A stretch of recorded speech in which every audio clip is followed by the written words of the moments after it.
Cops go to innocent woman's home, shoot her dog for no reason, take no responsibility. Eastview, KY Caitlin McClure didn't call the police. She had no need to do so. She was just minding her own business in her own home this week, when the police dropped by late at night to pay her a visit. They were canvassing the neighborhood and wanted McClure's help with their search for a fugitive. But rather than catching their man, they shot her dog. In a Facebook post, McClure described her babies. "I have no kids.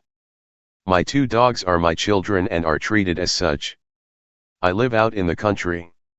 My dogs are trained to potty in the yard and come back to the porch once they are done," she said, speaking with endearment of her beloved pets. She described why the police dropped by so late. "I have no police record and was at home minding my business when they, Kentucky State Troopers, wanted to talk about some fugitive in the area and my dog was outside barking." She said her dogs were only barking, weren't aggressive dogs, and were doing what dogs do, bark. Anyone who knows Hank, her dog, knows he would never even growl at someone. He barks with his tail wagging. Tail wagging is a sign a dog is not likely to attack. That's when it happened. One of the troopers must have been under the proverbial fear for his life claims and decided he would shut up the dog once and for all. He drew his service pistol and fired a bullet into Hank's head. Alicia McClure stated her cousin had recently adopted the pit bull. She wrote, "He was only a year or so old. He is a wonderful dog. Hank has been her companion. He wouldn't hurt a fly, honestly, he is a very sweet dog. He was barking at the stranger, the trooper, in his driveway in the dark." McClure noted that Caitlin was attempting to secure Hank and remove him from the scene when the shooting happened. "My cousin was only feet away from Hank with his leash in her hand to bring him inside when he was shot," she wrote. Echoing her cousin's position that the shooting wasn't justified, she wrote, "He was only barking. He was not lunging. He truly was shot for no reason." Caitlin explained why the trooper may have perceived her dog was a threat. She stated, "Hank was barking because people were in the yard at 10:45 at night as he should. My house has been broken into twice. Neither one of my dogs were even aggressive when that happened." She says she's been traumatized and wants Hank's story told so that the incident won't happen to other dog owners when police come around. She wrote, "My main goal is to make people aware," and added she wants to see the trooper retrained to learn how to more effectively deal with animals. She described the current pain and suffering she's feeling. "It's sad that at this point I'm traumatized and don't want my dogs, me, my fiancé, or anyone else really for that matter outside of my house because I saw everything firsthand." McClure concluded, "I'm not after money. I just want his story known and for there to be some sort of retraining for the officer." So far, the police officer, nor the Kentucky Highway Patrol has offered to pay for Hank's medical treatment. "At this particular point I am the one who had to foot the bill for the vet. Which seeing Hank alive and doing better makes it worth every penny," she wrote.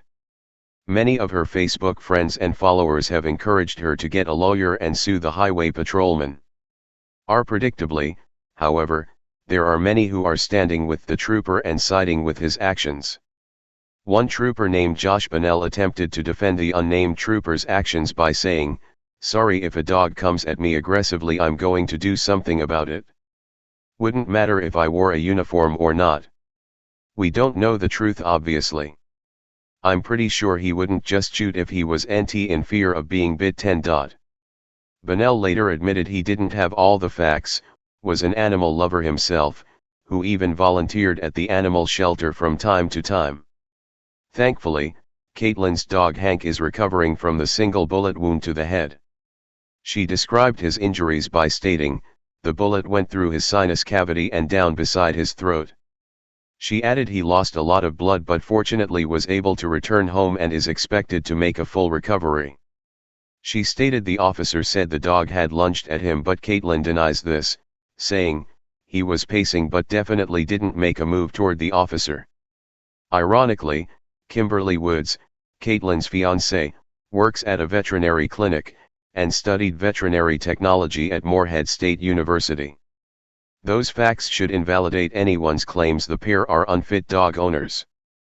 The two plan on getting married soon and will continue to raise their family of dogs together. As the Free Thought Project has reported, not even the courts will protect a homeowner from the actions taken by law enforcement personnel to defend themselves from barking dogs. But McClure may still have a case in civil court. After all, she did not call the police and they were the ones who intruded onto her property. They were uninvited and had no official business on her property. As such, what the Kentucky Highway Patrol should do is take care of her hospital bills, which are probably minor compared to losing in civil court, a loss which the Kentucky taxpayer will ultimately have to saddle.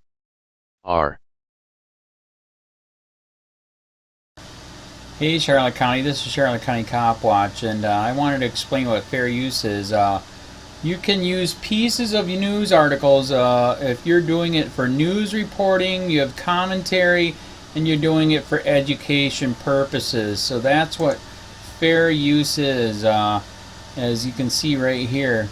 Another reason why I wanted to make this video is to let you know I have just joined with Patreon. A nice thing with Patreon, I make no money on YouTube. They took the money away years ago, and so this is another way to give, and it's a nice thing too because you can give monthly.